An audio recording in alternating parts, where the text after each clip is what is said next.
Hi. Well, we are going to continue on with LeChatelier's principle. Now remember, systems at equilibrium like to stay at equilibrium. And what LeChatelier's principle explains is what happens to a system when that equilibrium is disturbed, when you do something to the system at equilibrium. What's going to happen is the system is going to want to return back to equilibrium as quickly as possible. So it will do whatever it can to relieve the stress that was put on the system.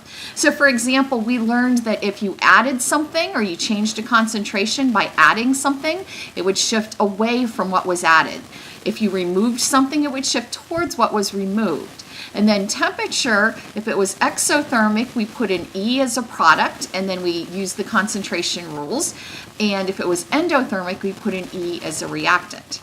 Now we're going to look at the effects of pressure and volume on systems at equilibrium. Well, this is not going to affect the condensed phases, the liquids and the solids.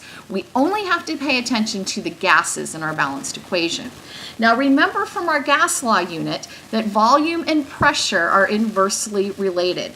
So if we said that the volume went up, what they're also saying is that the pressure went down. Or if they said, well, the volume went down, then we know that the pressure went up. All right, well, the general rules would be the following. When they say you've increased your pressure, and another way of saying this is saying that you've decreased the volume, you are going to try to relieve that pressure by shifting to the side that will decrease the number of the total moles of gas. So, you are going to look at a balanced equation and count the number of moles of gas on both sides. And if you increase the pressure, it is going to shift to the side with the least number of moles of gas. It's to try to relieve that added pressure. If you decrease the pressure, another way to say this is to increase the volume, you are going to shift to restore that pressure by going to the side that has more moles of gas.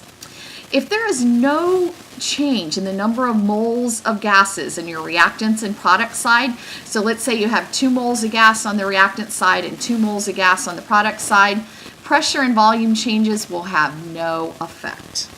So let's go ahead and practice. So here's our balanced equation. So let's first of all just count up how many moles of gas we have on the reactant side. I see 3.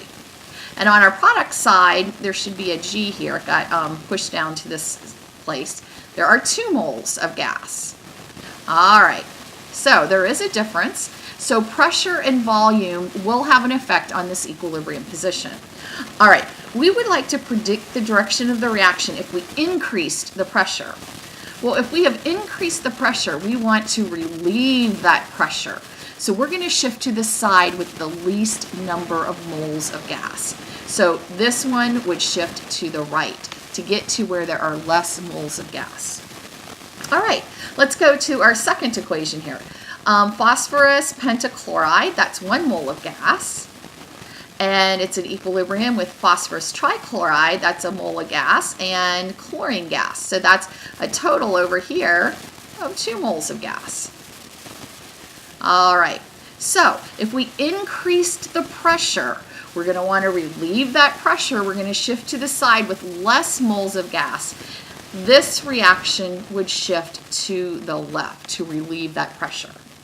Now in this bottom equation here, we've got hydrogen and carbon dioxide gas in equilibrium with water and carbon monoxide gas.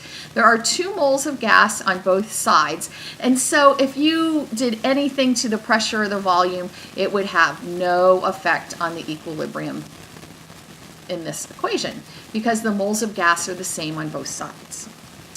Okay, now what happens if you add an inert gas? Inert means unreactive.